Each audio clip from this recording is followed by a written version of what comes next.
Hello' student, welcome to my channel F A Assam knowledge. আজি এই ভিডিঅ'টোত আমি বহুত এটা গুৰুত্বপূৰ্ণ বিষয় লৈ আলোচনা কৰিম। বিষয়টো হৈছে যে তোমালোকক গ্ৰেছ মাৰ্ক কিমান দিয়া হ'ল আৰু তোমালোকে কিমান গ্ৰেছ মাৰ্ক পাবা। বিষয়টো ভালকৈ যদি বুজিব বিচাৰা তেন্তে ভিডিঅ'টো শেষলৈকে চাবা আৰু ভিডিঅ'টো এটা লাইক কৰি তোমাৰ বন্ধুবৰ্গৰ লগত ভিডিঅ'টো শ্বেয়াৰ কৰি দিবা। তো আমি বলা ভিডিঅ'টো আৰম্ভ কৰোঁ।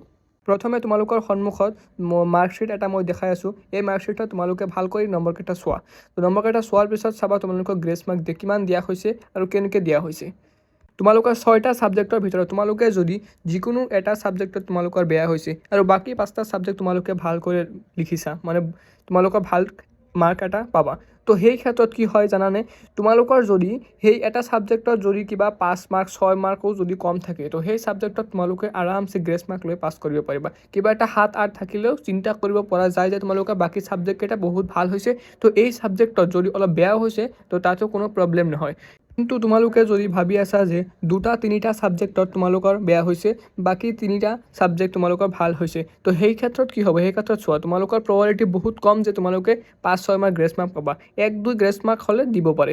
কিন্তু যদি তোমালোকৰ চোৱা 3টা ছাবজেক্টত ভাল হৈছে, 3টা ছাবজেক্টত বেয়া হৈছে, তো সেই 3টা ছাবজেক্টৰ পৰা তোমালোকৰ যদি মাৰ্ক কিবা এটা তোমালোকৰ যি ছাবজেক্টত বেয়া হৈছে সেই ছাবজেক্টত যদি প্লাছ কৰিব বিচাৰে, চোৱা তোমালোকৰ সেই 3টা ছাবজেক্টতে যদি আকৌ মাৰ্ক কম হৈ যায়, তো সেইটো আৰু কথা আছে।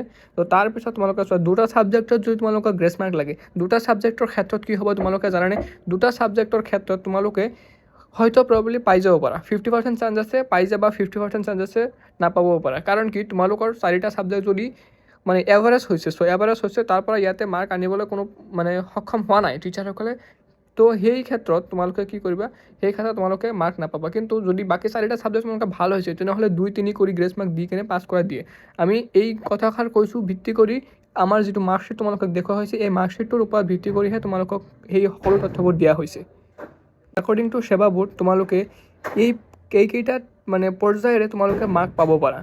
বেছি ক্ষেত্ৰত তোমালোকক 1-2টা ছাবজেক্টৰ কাৰণে গ্ৰেছ মাৰ্ক দি দিয়ে। আৰু এতিয়া লাষ্টৰ প্ৰশ্নটো হ'ল যে তোমালোকে কিমান মাৰ্ক গ্ৰেছ মাৰ্ক পাবা। তোমালোকে যদি গ্ৰেছ মাৰ্কৰ কথা সোধা, তো গ্ৰেছ মাৰ্ক ক'বলৈ গ'লে তোমালোকে মেক্সিমাম 6-7 2-3-4-5 নম্বৰ দি দিয়ে। বাট যদি চোৱা 7-8-9 এনেকৈ যদি নাম্বাৰ দিব বিচাৰে, এই নাম্বাৰকেইটা বহুত বেছি নাম্বাৰ হৈ যায়। তোমালোকৰ ফাইনেল ৰিজাল্ট ওলোৱাৰ সময়ত তো তোমালোকৰ যদি 4-5 মাৰ্কৰ কাৰণে ফেইল কৰি আছা, তো তোমালোকে সেই 4-5 মাৰ্কটো গ্ৰেছ দি পাছ কৰাই দিয়া হয়।